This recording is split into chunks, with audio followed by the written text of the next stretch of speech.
Hello everyone! Last week we began the story of Tirion Fordring, talking about his path to becoming a paladin, his excommunication and exile for saving Eitrigg's life, to Tirion Fordring calling him back to action. We saw Tirion making the ultimate sacrifice to save Light's Hope Chapel, now firmly in the hands of Kel'thuzad and the Lich King.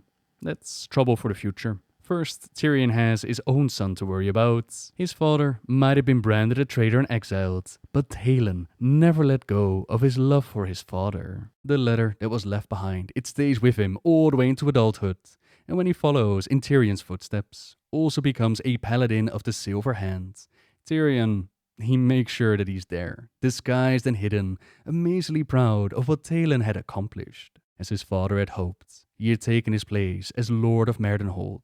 But in a cruel twist of fate, he had also joined the ranks of the Scarlet Crusade, even became their High Lord. Not the best organization to be part of, not with someone like Balnazar pulling the strings behind the scenes. Heroes above the Alliance and the Horde, they're asked to help Tirion out, to remind Taelan of what it is to be noble and honorable. A questline that I absolutely adored redoing in Classic, and many others did it as well, considering the amazing rewards that the quest gives. To pull on his heartstrings and to make Taelan remember, we need to collect a few things. Taelan's hammer, a toy that was given to him by Tirion on his birthday. It's a miniature warhammer, an exact replica of the one that Tirion wields. Karandra had told their son that Tirion had died, taking him to a false grave at the Undercrofts, where Taelan decided to bury the hammer, along with his memory forever. A symbol of lost honor, left behind in Northdale, where Taelan had thrown the standard of the Order and renounced all that he had known. The boy, he had held out for as long as he could, but with Uther the Lightbringer decimated and uncertainty about whether or not the Order still lived, his honor was left here upon the blood-soaked crown of Northdale, and we retrieve it. And then finally, of love and family. This is a painting, a moment in time in which Tirion felt a bond of love and family that he would never know again. A visit to Sir Darrow, where an artist painted his family. A painting that we must retrieve, and then, with an illusion hiding us from the eyes of the other Scarlets, we deliver the mementos to Taelan. For so long, he has been a puppet of the Grand Crusader, but no more. It has been decades, yet the memories of his father, those precious memories, they were what have kept him alive. I have dreams, stranger. In these dreams, my father is with me. He stands proudly at my side as I am inducted into the Order. We battle Legion of Scourge side by side. We bring honor to the Alliance, to Lordaeron. I want not to dream anymore. Take me to him. And we really try, but leaving the Scarlet Crusade isn't that easy. Despite his beautiful dreams, there's Grand Inquisitor Icilian that's waiting for him, and he slays the child of Tirion. Just moments before his father would have reached him, could finally hold his boy in his arms again. Retribution is swiftly passed down upon these vile Scarlets. Look what they have done to my boy. Too long have I sat idle, gripped in this haze, this malice, lamenting on what could have been, what should have been. Your death will not have been in vain, Taelan. A new order is born on this day. An order which will dedicate itself to extinguishing the evil that plagues this world. An evil that cannot hide behind politics and pleasantries. This I promise. This I vow. And we all know how serious Tirion takes his vows, how much his honor means to him. He takes his place as High Lord of the new Order of the Silver Hand. Meanwhile, in Northrend, our old friend the Lich King, he is woken up, and the one that has caused so much damage to the lands of Lordaeron, he makes his return. The Lich King sets his eyes on Light's Hope Chapel, despite knowing full well that this is Holy Land. No matter, he is willing to sacrifice any of his forces, any of his Death Knights, to draw out the vaunted Tirion Fordring, ending the threat before he could take a prominent role in defending Azeroth from the new war against the Scourge. And here we see the return of Tirion Fordring. In a cruel twist of fate, he is now used to attack the chapel that he had given his life to defend. Stand down, Death Knights! We have lost. Have you learned nothing, boy? You have become all that your father fought against. Like that coward Arthas, you allowed yourself to be consumed by the darkness, feeding upon the misery of those you tortured and killed. Your master knows what lies beneath the chapel. It is why he dares not show his face. He sent you and your Death Knights to meet their doom, Tirion. Save your breath, old man. It might be the last you ever draw. My son! Father! My dear, beautiful boy. What? Father, you have returned. You've been gone a long time, Father. I thought... Nothing could have kept me away from here, Tirion. Not from my home and family. Father, I wish to join you in the war against the undead. I want to fight. I can sit idle no longer. My son, there will come a day when you will command the Ashbringer, and with it, mete out justice across this land. You will bring pride to our people, and Lordaeron will be a better place because of you. But, my son, that day is not today. Do not forget. Touching. He's mine now. You betrayed me. You betrayed us all, monster! Face the might of Mograine! Pathetic. You're a damned monster, Arthas. You were right, Fordring. I did send them in to die. Their lives are meaningless. But yours... Apocalypse! That day is not today. Tirion!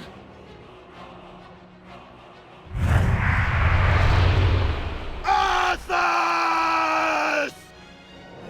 What is this? Your end. Impossible. This is not over. When next we meet, it won't be on holy ground, Paladin. Rise, Tirion, and listen. We have all been witness to a terrible tragedy. The blood of good men has been shed upon this soil. Honorable knights, slain defending their lives.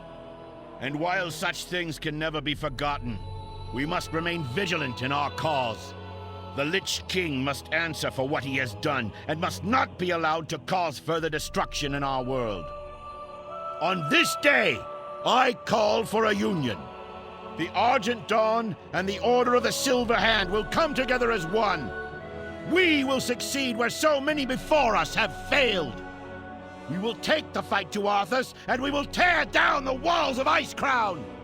The Argent Crusade comes for you, Arthas! And so did the Knights of the Ebonblade, as they stepped away from the Lich King and rejoined either the Alliance or the Horde with a letter of introduction provided by Tirion. As you can imagine, having Death Knights stroll into your capital, it's a bit of a shock to the people. But Tyrion's words, they still carry weight. He even adds a little personal side note for the one on the Horde side, which says, "Give Eitrigg my regards, and please inform him that I could use a good orc by my side in Northrend.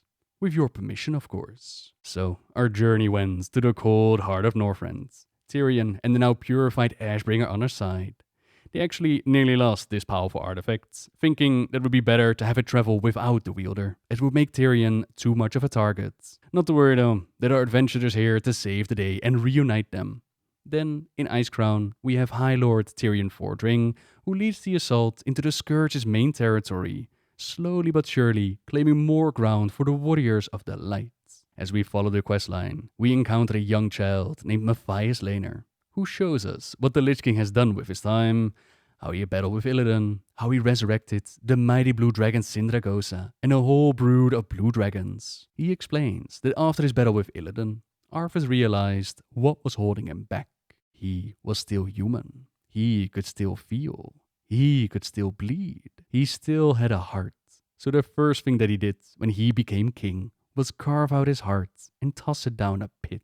Adventurers have accidentally touched the heart without realizing what it was. And Arthas surely won't leave it unguarded again. We bring this information back to Tirion, who was already informed by his scouts that the Cult of the Damned, they were burying an artifact, taking it to the Cathedral of Darkness. He now realizes that this might be Arthas' own heart, a thing containing the last bit of his humanity. As long as such an artifact exists, there's a chance that Arthas Menethil can become a man again. Disguised as cultist, we enter the cathedral. But the Lich King is not easily fooled. He immediately recognizes us for who we are, and he's not surprised to find us there. The High Lord in turn realizes that only shadows from the past remain here, and that there's nothing of Arthas left to redeem. He has seen the truth for himself, and with a mighty charge he brings the Ashbringer down, destroying the heart, yet knocking himself out in the process. The Lich King is about to make the old man pay. But we're lucky enough to have the Knights of the Everblade on our side. They managed to get us out of there, and while they might see this mission as a failure, Tirion does not. It confirms what he needed to know. There is no Arthas Menethil anymore. There is only the Lich King. So it's time to hold a little tournament and find out who is ready and who is worthy to join the Argent Crusade in their final assault upon Icecrown Citadel. You see, the Lich King, he was holding most of his remaining forces there, almost daring his enemies to storm the Frozen Throne. Garrosh and Varian, they were eager to see the Lich King destroyed, but neither one of them had given the order to attack. Tirion had sent word to both leaders, warning them to hold back. He believed that a full, overwhelming assault was exactly what the Lich King wanted. He was prepared to absorb heavy losses in a ground assault, because he knew that the Scourge would inflict those heavy losses in return. Every one of the living who died in battle would rise again as a minion of the Lich King. Tirion believed that there was only one way to conquer Icecrown. A small, surgical strike force that could punch a hole in the Citadel's defenses and fight the way to the Lich King. To that end, Tirion called upon Azeroth champions to prove themselves worthy of this crucial mission, and so the Argent Tournament was born. You have heard the call of the Argent Crusade, and you have boldly answered. Heroes of the Alliance and Horde are pitched against the fiercest dangers that Northrend had to offer, like the Northrend Beasts, Lord Jaraxxus, the Twin Valkyr, and even our own champions. As per usual, the Alliance and Horde, they can't get along. I will allow it. Fight with honor. Show them no mercy, Horde champions. Loktar Ogar! Glory to the Alliance! A shallow and tragic victory. We are weaker as a whole from the losses suffered today. Who but the Lich King could benefit from such foolishness? You will have your challenge, Fordring. Arthas! You are hopelessly outnumbered. Lay down Frostmourne and I will grant you a just death. The Nerubians built an empire beneath the frozen wastes of Northrend. An empire that you so foolishly built your structures upon. My empire. The souls of your fallen champions will be mine. Fordring. Still, we emerge victorious, and with the troops selected, with the path mostly cleared, it is finally time to knock on the door and let the Lich King know that the Light's justice has been awakened. Rise up, Argent Crusaders! The hour of justice has come! Thousands more bound within this blade, and they cry out for release.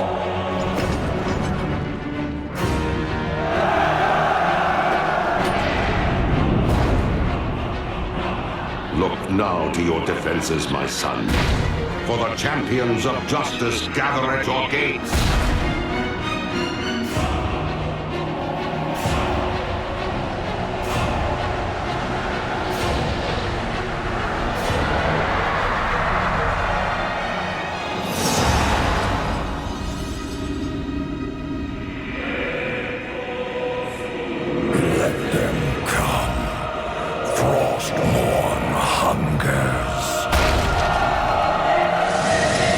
The heroes battle their way through the endless armies of the Lich King, taking down his most powerful forces, until they finally reach the top.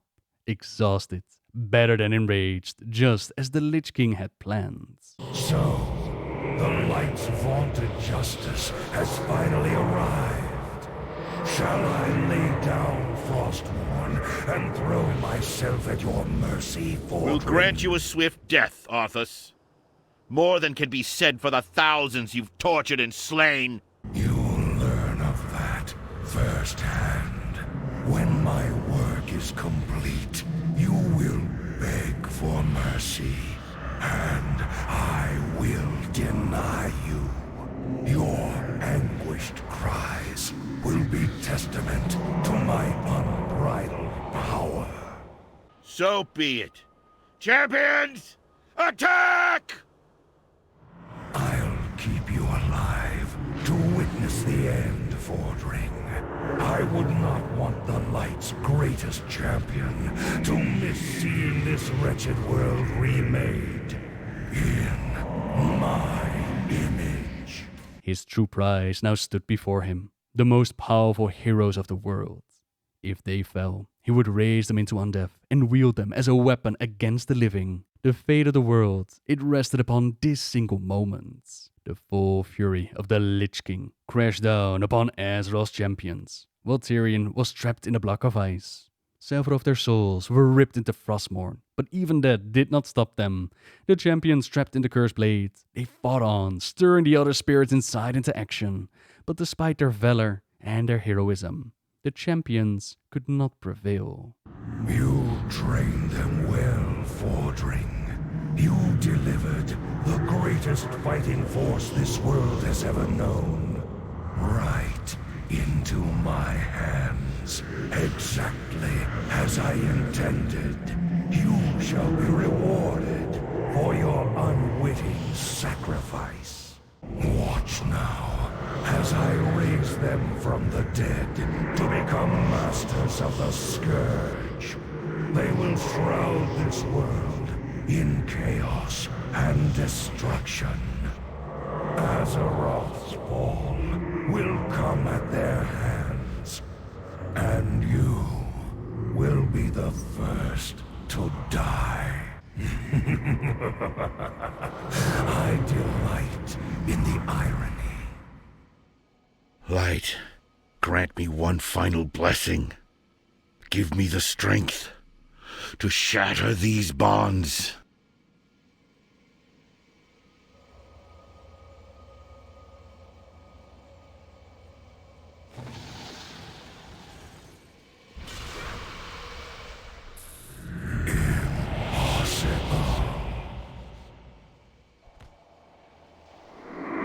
No more, Arthas! No more lives will be consumed by your hatred! And once more, when he needed it most, Tyrion's conviction was rewarded with the Light's blessing, retribution for all those poor souls that had been slain, taken, mutilated, or hurt. Arthas the Lich King is brought low, but as we find out, There must always be a Lich King.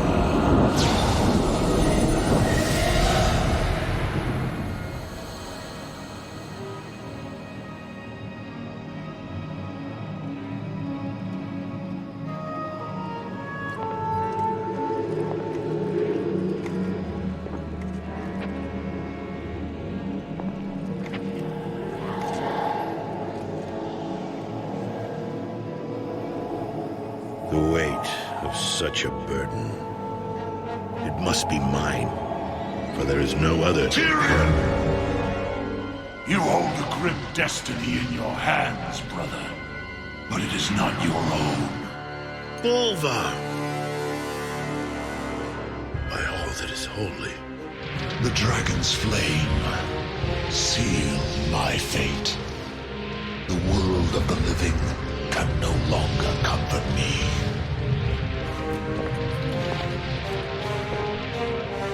Place the crown upon my head, Tyrion. Forevermore, I will be the jailer of the damned. No, old friend. I cannot. Do it, Tyrion! You and these brave heroes have your own destinies to fulfill.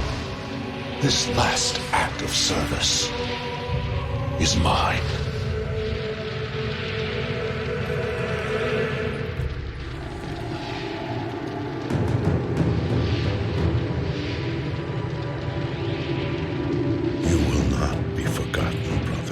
must be forgotten, Tirion. If the world is to live free from the tyranny of fear, they must never know what was done here today. Bolvar Fordring, who was there to Roughgate and had enjoyed torture from the Lich King until we reached him, now takes on the destiny to be the jailer of the damned. And while he told Tirion that the world had to forget about him, there were quite a few people who found out that there was a new Lich King in town. There was the noble Wolfheart, from which we learned that Varian and Jaina knew. Sylvanas traveled to the top of Icecrown herself, so she was aware. Darian and the Death Knights, they worked together with Bolvar during Legion. Mages that were going after fellow Malorn artifacts, they also had a run-in with Bolvar. Point being, there are quite a lot of people that knew of his fate, despite his request to Tirion to keep it a secret. All the same, with victory secured in Northrend, the High Lord returned to his old home and took it back from the remaining Scarlets. A hermit no more, that's for sure. Now, he didn't do a whole lot after that. He pretty much just thanked heroes for helping him out during the Cataclysm, and with the Scourge being kept under control, they worked very hard on regrowing and rebuilding the lands of Lordaeron. But the Scourge are not the only threats out there. They're not the only ones that wanted to claim the world. There are also threats like the Burning Legion with their biggest invasion as of yet, during the expansion Legion. There, across the chasm, Gul'dan! He has Tirion. All the Horde! Get to throne! Tirion! Gul'dan! You will pay for this! Stay back! It's a trap! The light will protect me! You fool! You stand before the temple of a god! Your pitiful light cannot reach you here. How fortunate that your friends have arrived just in time to watch you die.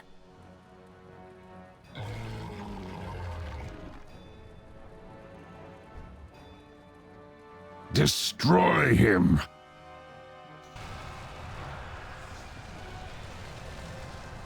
The light will... Ah! Ah! The colossal Doomlord Croesus burns through Tyrion's holy protection. Not even his conviction was enough to stand up against the onslaught. And while a lot of people think that this is where Tirion died, that's not actually true. Although, perhaps, it would have been better if he did. Tirion has survived the events on the Broken Shore, and now spends a couple of weeks in the care of the Burning Legion.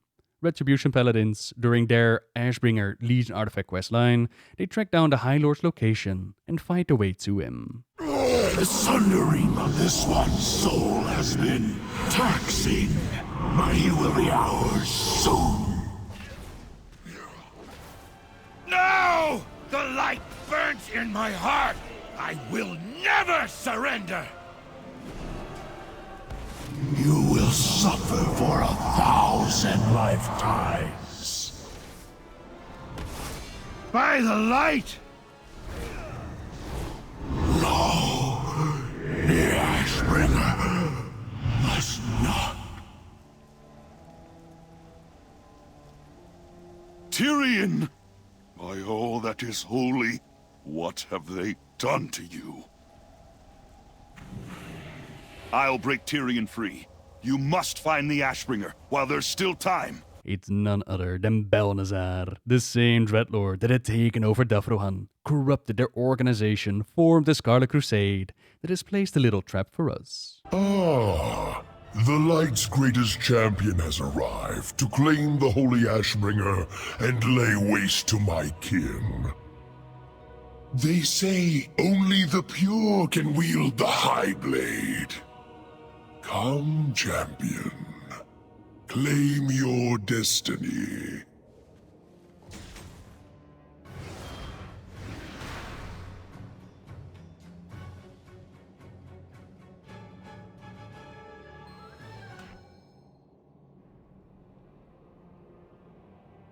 I've been waiting for you, Paladin. Know that I will rip the soul from your flesh and make your body my own. I will turn you into a weapon of the Legion, I will use your hollow shell to corrupt and destroy everything you have ever loved, piece by piece. Now kneel. Kneel before your new master. Give me the strength to shatter these bonds.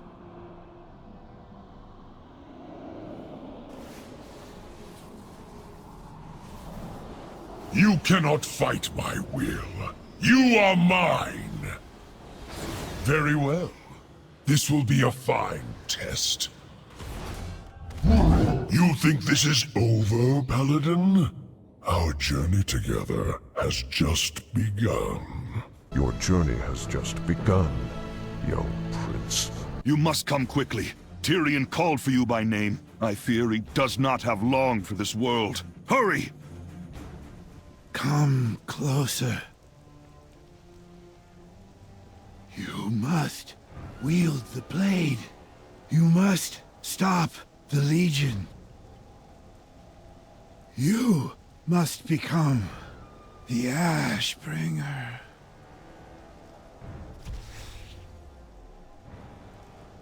You will be missed, brother. High Lord Tirion Fordring has passed away, and the weapon, the title, the destiny of the Ashbringer is been passed on to the champion to keep his legacy going. Paladins from all over the world, they gather at Light's Hope Chapel to join the ceremony and say a final goodbye before Tirion is put to rest amongst the ancient heroes of the light. But not a peaceful rest. As the Death Knight Order Hall, they have teamed up with the Lich King to fight against the Burning Legion. They have been placed on a mission to reform the Four Horsemen. Without a leader, there will be no unity among the four.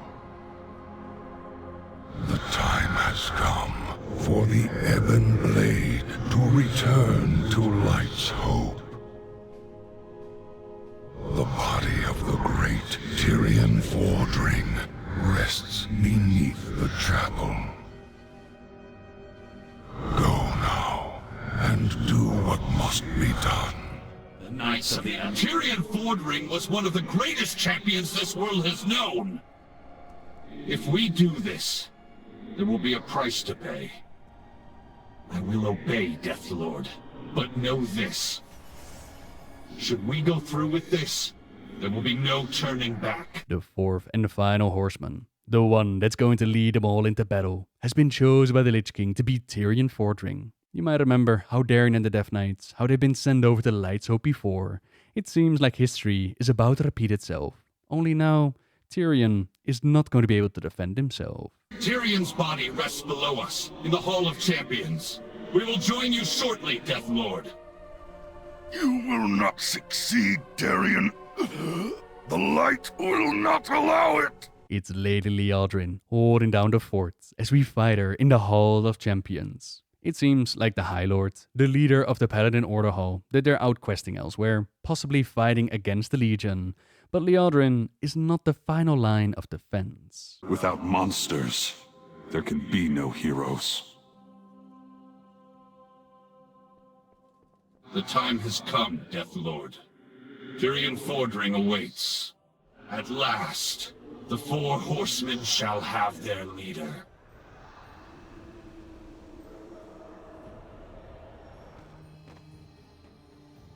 What is this? The light itself did not abandon Tirion, protected one of its greatest champions, and Darien heroically sacrificed himself to get their forces out of there. You would imagine that Bolvar the Lich King, that he'd be well aware that Light's Hope is out of reach of death.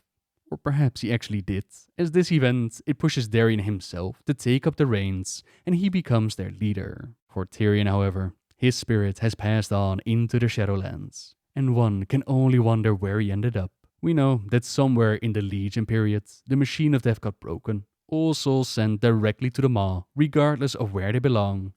If that wasn't the case quite yet, then someone like Tirion Fordring, I'd imagine, would most likely end up in Bastion, as he has lived a life in service to others. A man with unquestionable honor and devotion to the orders that he belonged to. The light, it was his everlasting companion through the good times and the bad. A life of struggle and hardship. But he carried it all and then some. Carried it to great victories over darkness. Put your faith in the light, and all is possible. Hopefully, you all enjoyed our deep dive into the story of Tirion Fordring. I had a ton of fun making this video, and I think for next week, we should talk about the character that actually got disconnected from the light. But that is for next week. For now, thank you very much for watching, everyone. Subscribe if you like my videos, leave a like if you enjoyed this one, and until next time, see ya!